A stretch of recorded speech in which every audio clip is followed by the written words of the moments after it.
وعلیکم السلام ورحمۃ اللہ وبرکاتہ۔ اللہ رب العالمین خوش رکھے، خیر و عافیت میں رکھے۔ سوال بڑا ہی اہم ہے اور ہمارے معاشرے میں لا حول ولا قوت الا باللہ شرک کا بازار بالکل گرم ہے۔ اور سوال یہ تھا کہ ایک آدمی کھلم کھلا شرک کر کے مر گیا تو کیا اس کو کندھا دے سکتے ہیں؟ اس کا جواب یہ ہے کہ جب اس کے لیے دعائے مغفرت نہیں کر سکتے تو پھر کاندھا کیسے دے سکتے ہیں؟ کاندھا نہیں دے سکتے ہیں۔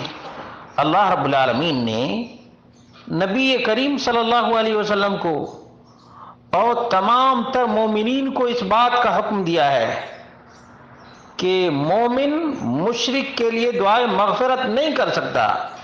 سورہ توبہ کی آیت نمبر 113 ہے، ما کان للنبی والذین آمنوا ان یستغفروا للمشرکین ولو کانوا اولی قربا من بعد ما تبین لهم انہم اصحاب الجحیم۔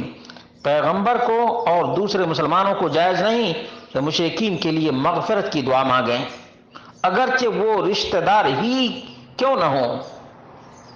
اس لیے شرک سے زندگی میں روکیں۔ شرک سے زندگی ہی میں جتنے زندہ لوگوں سے ملاقات ہو، بات چیت ہو، کہیں بھائی ایک اللہ کو مانو، ایک اللہ سے لو لگاؤ، ایک اللہ سے التجا اور فریاد کرو۔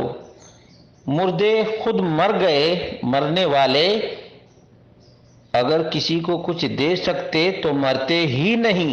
جو مر گیا وہ دے ہی نہیں سکتا، تو اس سے مانگنا فضول ہے، بے وقوفی ہے، دین سے دوری ہے، توحید سے بغاوت ہے۔ اس لیے ایسے کھلے عام شرک کرنے والے کو کندھا نہیں دے سکتے۔